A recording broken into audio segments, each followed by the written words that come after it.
का एक शख्स जिसने 15 साल पहले कत्ल किया, अपने दोस्त की हत्या की, जिसके गुस्से से सब डरते थे, वो जेल से बाहर आया और फिर जो लोग डरते थे आज उसके ही स्वागत में बैंड बजा रहे हैं, उसे गले लगा रहे हैं। आखिर ये पहेली है क्या? आप भी देखिए जुर्म की राह से आध्यात्म तक ये खास रिपोर्ट।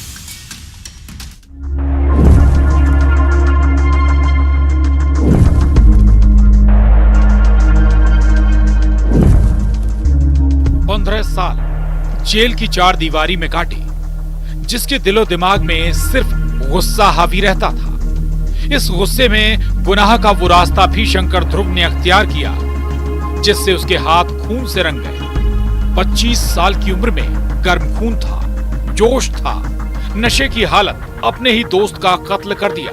उसके बाद इस जुर्म की सजा 15 साल तक जेल में काटी। 15 साल जेल में काटे, उसके बाद शंकर ध्रुव रिहा हुआ।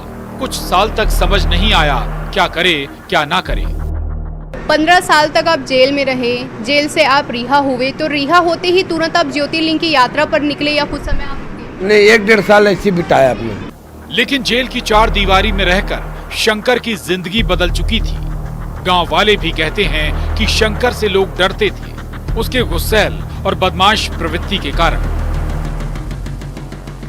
शंकर जी इस वक्त हमारे साथ ही मौजूद हैं और 8 महीने 5 दिन में ज्योतिर्लिंग की यात्रा करके वो अब राजधानी रायपुर पहुंचे हैं। चलिए सीधे उनसे ही बात करते हैं। सबसे पहले तो मैं आपसे ये इंसिडेंट जानना चाहूंगी कि आप जेल कैसे गए? जेल मेरे हो गया था, मर्डर हो गया था। मर्डर में मैं चले गया था जेल। अब वो खूनी था, चले गए, नशे पत्ती हो गया था, वो हत्या। उसके जुर्म में मैं जेल में था। जो भी कर्म मेरे से हुआ उसका सजा मैं भोग के निकला हूँ। पहले गुनाह की राह शंकर ध्रुव ने अख्तियार की, लेकिन उसके बाद शंकर की जिंदगी ने नई करवट ली। अब गुनाह का प्रायश्चित करने या कहें जुर्म की राह से आध्यात्म की राह शंकर ध्रुव ने पकड़ी।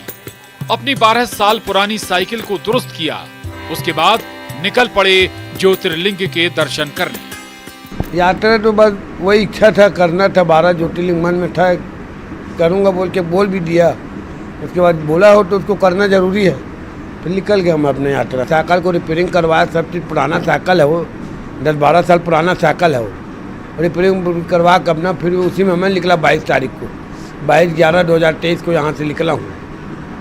यहाँ से पहला महाकाल, फिर ओमकालेश्वर, फिर बेरुल, फिर भीमाशंकर, फिर नासिक, फिर गुजरात, फिर नागेश्वर, फिर काशी विश्वनाथ, फिर बाबा बैजनाथ, फिर केदारनाथ, वैष्णो देवी। इधर पूरा घूमते दर्शन करते आए पूरा धाम। 8 महीने में 12 ज्योतिर्लिंगों के दर्शन किए। जिसके दिलो दिमाग में सिर्फ गुनाह की बातें आती थी, अब वो धर्म कर्म की बातें करता है। लोगों ने भी ये बदलाव शंकर में महसूस किया। दोस्त के कत्ल के बाद शंकर की मां बेटे पर गुस्सा थी, लेकिन अब बेटे की इस बदली राह से शंकर की मां की आंखों में आंसू हैं। वाकई ये अजब दास्तां है गुनाह के बाद प्रयाश्चित की।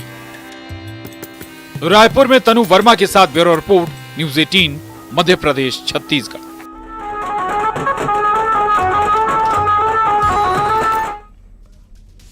बी फार्मा के स्टूडेंट के सुसाइड के